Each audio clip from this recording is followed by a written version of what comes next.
ya nyoni yanje yaragurutse, ya nyoni yanje yaragurutse, yaragurutse,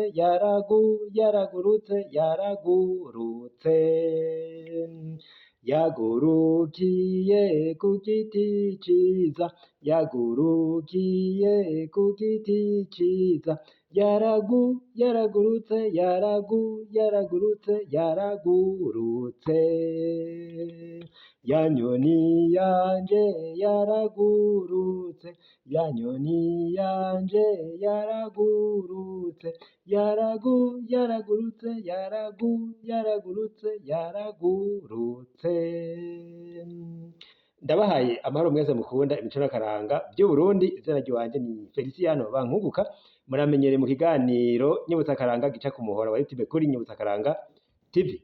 Ego, akaririmbo nak'ikirundi karyohere uwo ari we wese yumva ikirundi. Murumva yuko ikirundi cacu kirimwo uturirimbo turyoshe, na cane cane twa turirimbo tugenewe abana bo mu mashure y'intango, tuvuga amashure shingiro, kugira ngo babe bararirimba, babe baranezerwa nka harya barushe.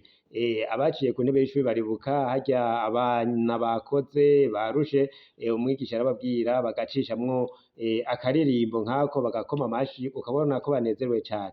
Mboneyeho akaryo no kuramutsa abigisha bose aho bari, bagire amahoro, ndabashimira ku gikorwa ciza bakora co kurerera igihugu.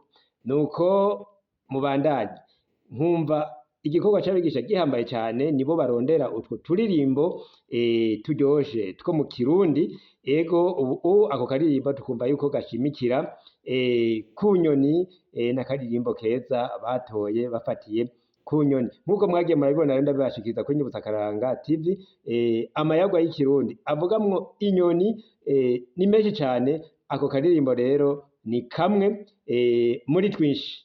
Nuko aho bavuga ya nyoni yanje, mukibuka yuko ka karirimbo nako navuga mbere bavuga kanyoni kanje, kanyoni kanje karagurutse. Aho nabo bavuga ati ya nyoni yanje yaragurutse. Urumva yuko baja hamwe bigatuma rero abantu banezerwa baryoherwa. Ego, mukibuka rero no mu mayagwa y'ikirundi yuko harimwo n'uruhwa. Umuntu arashobora kuvuza uruhwa rero ariko ariryohera, ariko arinezereza.